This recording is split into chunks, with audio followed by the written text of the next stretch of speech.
Buenos días a todos y a todas y bienvenidos a la tercera sesión del curso del problema de los n-cuerpos. Soy Alfred Benedito Machancoses y hoy veremos la solución general o la introducción a la solución general al problema de los tres cuerpos. En primer lugar, empezaremos observando el contexto histórico de la época en que consiguió resolverse el problema, así como una pequeña introducción al enunciado y a la solución, que continuaremos en la cuarta sesión. Empecemos pues por el contexto histórico. Recordemos, como vimos en las sesiones anteriores, que Newton resolvió el problema de un cuerpo en 1687 y más tarde Johann Bernoulli consiguió resolver el problema de dos cuerpos, el caso n igual a 2, en 1770, con total exactitud, ya que fue capaz de reducirlo a un problema de un cuerpo. Sin embargo, pese al éxito de Bernoulli en conseguir resolver el caso n igual a 2, el caso n mayor o igual que 3 seguía eludiendo los esfuerzos de todos los físicos y matemáticos después de casi un siglo.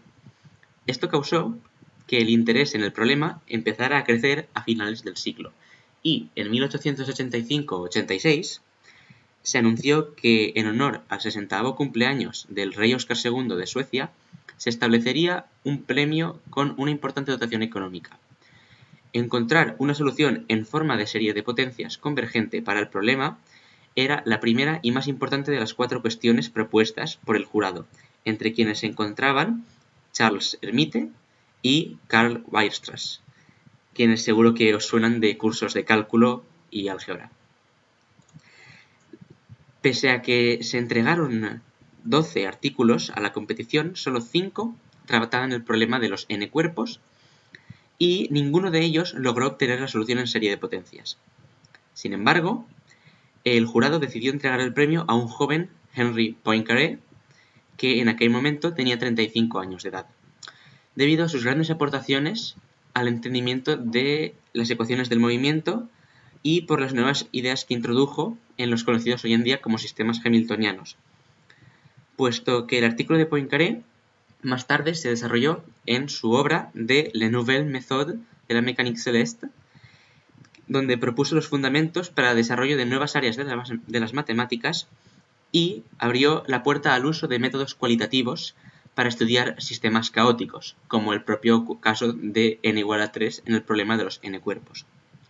Tened en cuenta que esto ya es muy reciente, puesto que Henri Poincaré, estamos hablando de la época del 1800, finales de 1800, 1900. De hecho, vemos aquí que en una foto de la conferencia de Solvay, donde ya estaban jóvenes físicos como Einstein, podemos ver a Henri Poincaré hablando aquí con Marie Curie. Es decir, que esto ya es muy reciente, no es como en la época de Newton, que hacía casi más de 3 siglos. Es algo que ya se acerca mucho a la actualidad.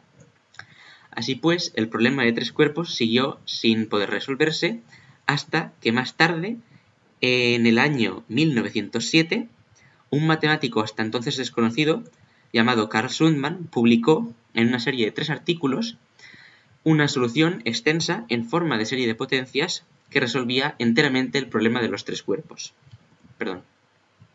Os preguntaréis por qué, si el problema de los tres cuerpos ya está resuelto, no es conocida esta solución y no se conoce a dicho matemático.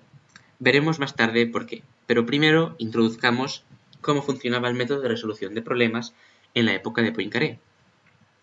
Si observamos el procedimiento que hemos utilizado en los problemas de 1 y 2 cuerpos para resolverlos, siempre identificábamos primero una cantidad conservada a través de la trayectoria y la usábamos para resolver el sistema.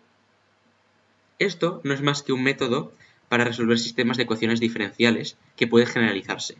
Si tenemos un sistema con n variables dependientes y ecuaciones diferenciales, podemos encontrar una función que se conserve en todas las soluciones y así reducir en 1 el grado de complejidad, quedando así un sistema con n-1 variables dependientes.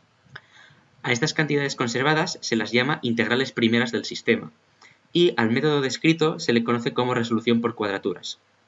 Pues bien, a raíz del estudio de Poincaré del problema de los tres cuerpos, fue capaz de demostrar que, aunque en la época se conocían la existencia de 10 integrales primeras, fue capaz de demostrar que no existían más aparte de las 10 ya conocidas. Por eso, hasta que Sundman publicó su paper en 1907, se pensaba, erróneamente, que el problema de los tres cuerpos era irresoluble. La verdad es que solo era irresoluble por ese método en concreto. Sin embargo, pasó a la literatura popular como un problema irresoluble. Veremos ahora a continuación cómo lo resolvió Sundman. Así pues, introduzcamos el problema. El enunciado dice, supongamos que tenemos un sistema de n partículas puntuales que pueden moverse por todo el espacio R3 y cuya interacción viene dada por la ley de Newton de la gravitación universal, como vemos aquí.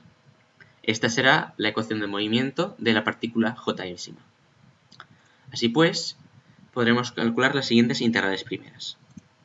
Primero, si sumamos todos los términos de las ecuaciones diferenciales, es decir, sumamos todas las fuerzas, nos daremos cuenta de que la suma sobre todas las fuerzas necesariamente ha de ser 0. Esto es muy sencillo de ver, lo tenéis con más detalle en los apuntes.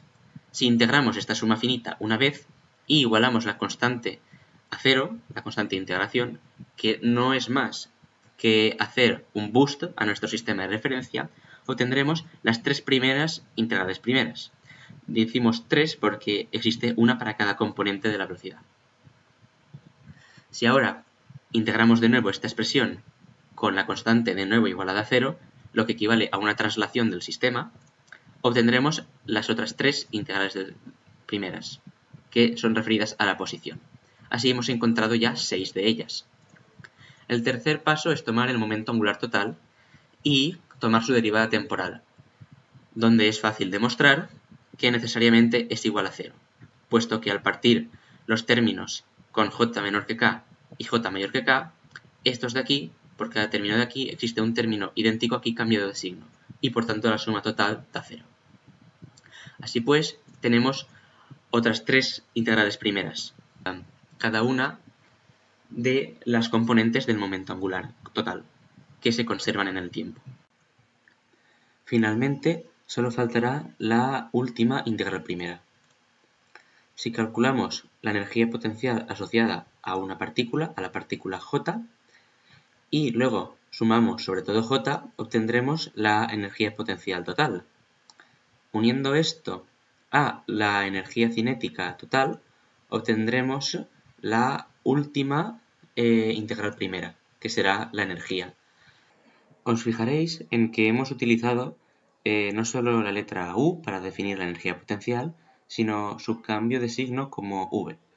Esto se debe a que en la literatura anglosajona, de la que han salido algunos de los artículos que he utilizado para crear este curso, utilizan un combinio de signos diferente y definen la energía potencial sin el menos con el gradiente. Por tanto, para evitar ir cambiando de combinio de signos continuamente en este curso, he decidido simplemente definir U y V como menos U y así simplemente simplificar lo que es la notación. Así pues, habremos encontrado 10 integrales primeras. Y a continuación viene el famoso teorema de Poincaré. En el problema de los n cuerpos no existen más integrales primeras algebraicas respecto del tiempo, posiciones y velocidades solamente, además de las 10 ya conocidas, es decir, de estas 10 que hemos ya calculado. Entonces, claro, esto demuestra que el problema de los tres cuerpos es imposible de resolver utilizando el método de cuadraturas, pero no demuestra que sea imposible de resolver por el resto de métodos, como por ejemplo el método que usó Sundman, que es el método de serie de potencias. Veamos ahora cómo funciona. En primer lugar, empecemos por estudiar las singularidades del problema. La razón para esto es muy sencilla.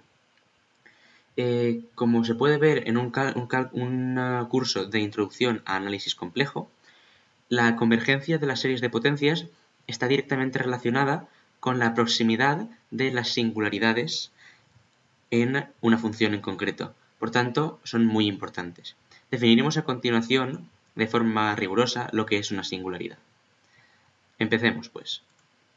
Sundman buscaba una serie de potencias y existe un teorema, el teorema de existencia de unicidad para ecuaciones diferenciales ordinarias, que nos dice que dada una condición inicial con estas características, donde f es una función suave y acotada, entonces necesariamente existe una solución única en cierto entorno de la variable de la solución, en este caso el tiempo. Si existen diversos entornos donde existe la solución, podemos unirlos uno con otro, creando una función general, global, que expresaremos como continuación analítica. Es decir, llamaremos continuación analítica de la solución a una extensión de la solución más allá de su dominio original. Veremos a continuación un ejemplo con el que quedará este procedimiento muy claro. Así definimos los puntos de singularidad o las singularidades como unos puntos en los que el proceso de extensión analítica o continuación analítica no puede ser hecho, es decir, donde falla este procedimiento. Veamos el ejemplo para que todo quede más claro. Todos estaréis familiarizados con la función z de Riemann. La función z de Riemann se define originalmente como esta suma a partir de n igual a 1 y sabemos que es convergente para cualquier número complejo S tal que su parte real sea mayor que 1. Es relativamente sencillo de ver.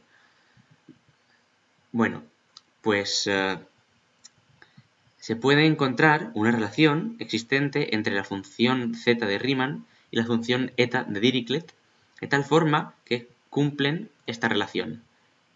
Z de S es eta de S partido 1 menos 2 elevado a 1 menos S.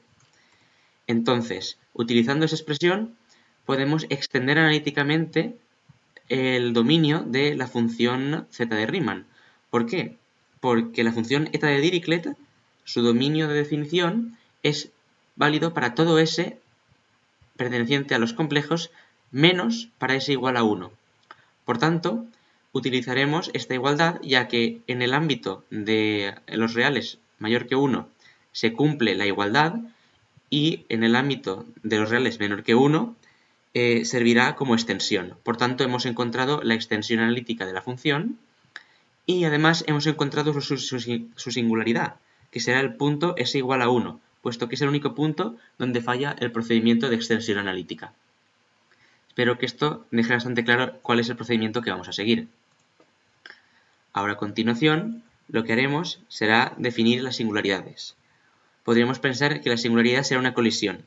Esto es debido a la siguiente razón. Si nuestro sistema se expresa por un conjunto de vectores R y se acerca a un punto R asterisco con alguna pareja de puntos que sean iguales, es decir, que dos partículas estén en el mismo punto, tendremos una colisión. Pero no solo eso, sino que además, por la forma que tiene la función de la energía potencial y de la fuerza, que van inversamente proporcionales como la distancia, o una potencia de la distancia, relativa entre las partículas, entonces tenderán a 1 partido 0, y por tanto tendremos una singularidad. No es el único tipo de singularidad que existe. Existe otro tipo de singularidad que expulsa una partícula hacia el infinito en una cantidad de tiempo finita. Es decir, podremos tener dos tipos de singularidades, las colisiones sencillas y las singularidades que expulsan cuerpos. A continuación viene un teorema muy importante que explica que una singularidad para el problema de n cuerpos, que ocurre en un tiempo t asterisco, solo es una singularidad si el mínimo radio posible tiende a 0 cuando el tiempo tiende a t asterisco. Esto aplica tanto a las colisiones usuales como a las singularidades especiales que expulsan un cuerpo, puesto que la distancia entre los otros cuerpos tiende a 0. Es decir, un cuerpo es expulsado, pero de entre los que quedan al menos uno colisiona. Y veremos a continuación otro teorema muy importante, que es el teorema de Sundman, que demuestra que para el problema de los tres cuerpos todas las singularidades son colisiones. Pero, para poder demostrarlo, primero tendremos que introducir el concepto de función homogénea. Diremos que una función f de varias variables es homogénea de grado k si cumple esta condición de aquí. Para cualquier escalar perteneciente a los reales menos el valor 0. Esto nos lleva al teorema de Euler de las funciones homogéneas. Como veis aquí, si f es una función homogénea de grado k, continua y diferenciable, entonces tiene que cumplirse esta igualdad. La demostración de este teorema os la dejo como ejercicio, intentad sacarla, es muy sencilla Y si tenéis alguna dificultad, comentádmelo por el canal de Discord. Y si no podéis o no os apetece, pues siempre sabéis que las demostraciones las tenéis, si no todas, casi todas, en los apuntes. En este caso, esta está en los apuntes. Sin embargo, como siempre os recomiendo que intentéis sacarla por vuestra cuenta. Así pues, teniendo este resultado, podremos por fin demostrar el teorema de Sundman. Para el problema de los tres cuerpos, todas las singularidades son colisiones, es decir, no existen singularidades de expulsión de partícula. Veamos cómo demostrarlo. Empecemos primero derivando la ecuación de Lagrange-Jacobi, porque nos basaremos en ella para el análisis de la demostración. Si definimos el momento de inercia de un conjunto de partículas de esta forma, entonces, derivando dos veces respecto del tiempo, podemos encontrar esta igualdad. Y por la definición que tenemos de energía cinética y energía potencial, podremos escribirlo de esta forma. Y ahora fijémonos en este término de aquí, que es extremadamente similar a este de aquí. De hecho, es exactamente el mismo. Podemos darnos cuenta de que la función v es una función homogénea de grado -1. Por tanto, utilizando el teorema de Euler de las funciones homogéneas, podremos reescribir esta igualdad de esta forma. Esta es la conocida como ecuación de Lagrange-Jacobi, y nos basaremos en ella para demostrar el teorema. Si t asterisco es un punto donde se produce una singularidad, eso implica, por el teorema que hemos visto anteriormente, que el radio mínimo, o sea, la distancia mínima, tiende a 0 conforme el tiempo tiende a t asterisco. Entonces, u tenderá a infinito en ese límite y será una singularidad, como hemos visto. Sin embargo, sabemos, por la ecuación de Lagrange-Jacobi, que la segunda derivada respecto del tiempo del momento de inercia está relacionada de esta forma con v, que no es más que u cambiado de signo. Por tanto, la segunda derivada respecto del tiempo de i tendirá a infinito cuando nos acerquemos a un punto de singularidad. Así que integrando a los dos lados respecto del tiempo, como i segunda derivada será mayor que 0, entonces i se acercará a un límite que será exactamente mayor o igual que 0. No podrá ser menor que 0. Esto es muy sencillo de ver. Veamos los diferentes casos. Si d es igual a 0, entonces claramente será una colisión, por la definición de la variable i del momento de inercia, puesto que es la suma ponderada de las distancias al cuadrado. Y por tanto todas las distancias serán 0, como podemos ver aquí. Si d es mayor que 0, la cosa se complica un poco, porque para asegurar que sea una colisión hay que demostrar que alguna de las distancias tiende a 0, al menos una de ellas, para un par de partículas jk. Entonces, para un tiempo suficientemente cercano al tiempo de colisión o al tiempo de singularidad, necesariamente existirá una cantidad e mayor que 0, tal que la distancia máxima entre partículas es siempre mayor que e, puesto que la distancia será solo 0, por lo que tenemos en el teorema, cuando t sea igual a t asterisco. Por tanto, y sabiendo que podemos reescribir el momento de inercia de esta forma, es muy fácil demostrarlo. De hecho, lo tenéis demostrado en los apuntes en PDF de dos formas diferentes, una más formal y la otra más intuitiva. Sin embargo, como siempre, ya sabéis, os animo a que intentéis sacar la demostración por vuestra cuenta. Volviendo a la demostración del teorema, sabiendo que podemos utilizar esta forma alternativa, vemos que si i tiende a un límite que es mayor que 0, entonces necesariamente tiene que existir esta e mayor que 0, puesto que si esto es mayor que 0 existe al menos una distancia que es mayor que 0, por la forma en que hemos escrito la suma, siendo estas las distancias entre partículas. Pero tenemos que la distancia mínima para un tiempo suficientemente cercano al tiempo de singularidad tendrá que tender a 0 por el teorema. Entonces tendremos que tener una separación mínima siempre menor a e medios. Esto se puede deducir fácilmente cogiendo un radio máximo, r mínimo y r, y operando ligeramente.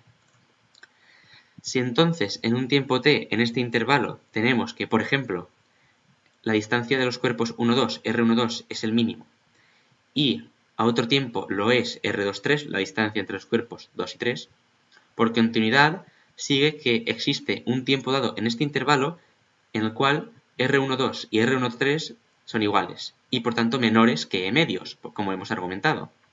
Pero esto no puede ser, porque tendríamos que R12 y R23 sumados serían menores que R13 y violaríamos la desigualdad triangular. Como pequeño inciso, para aquellos que no lo conozcáis, se llama una distancia en matemática a toda función que cumple estas propiedades. La definida positiva, es decir, la negatividad, la simetría y la desigualdad triangular, que es la que comentábamos anteriormente. La desigualdad triangular en la distancia euclidia es muy sencilla de ver, simplemente se puede observar aquí en un triángulo cualquiera. Por tanto, volviendo a lo que estábamos diciendo, esto violaría la desigualdad triangular. Y sabemos que la distancia euclidia está bien definida. Por tanto, no podemos tener esto. Es decir, una de las distancias mutuas tiene que tender a cero para que no se viole la desigualdad triangular. Por tanto, sabemos que mínimo dos de las tres partículas colisionan.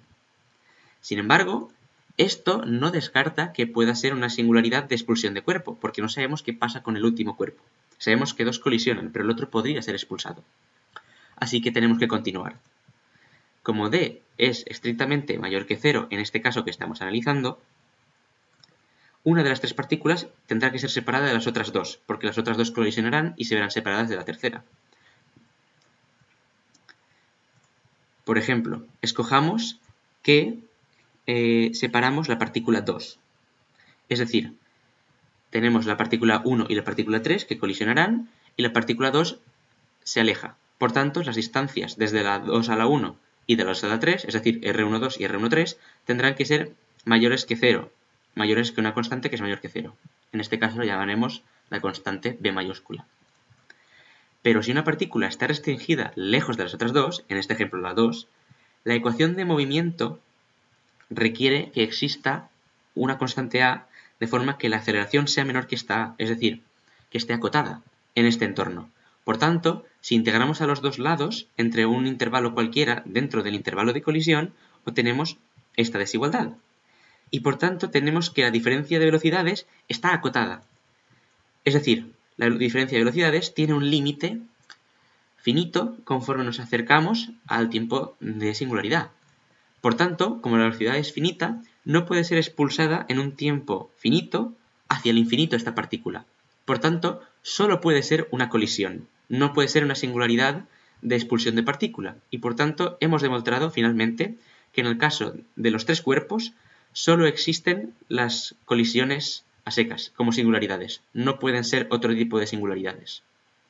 Esto demuestra el teorema de Sundman. Finalmente, añadimos el último teorema, que veremos antes de continuar con las colisiones, el teorema de Weierstrass-Sundman, que demuestra que en el problema general de los n cuerpos, una colisión de los n cuerpos requiere que el momento angular total sea cero, necesariamente. Es decir, si tenemos n cuerpos, podemos tener colisiones de n-1, n-2, de cualquier número menos n. Si la colisión es de los n cuerpos enteros, entonces necesariamente el momento angular total tendrá que ser cero. Utilizaremos este teorema para excluir el caso en que colisionen las tres partículas y centrarnos en nuestro análisis cuando colisionan solo dos. Pero eso lo continuaremos en la próxima sesión. Espero que se haya entendido todo perfectamente. Como siempre, si tenéis alguna duda o algún problema, comentádmelo en el canal de Discord de la SENF de la Escuela de Verano. Nos vemos en la próxima sesión. Adiós.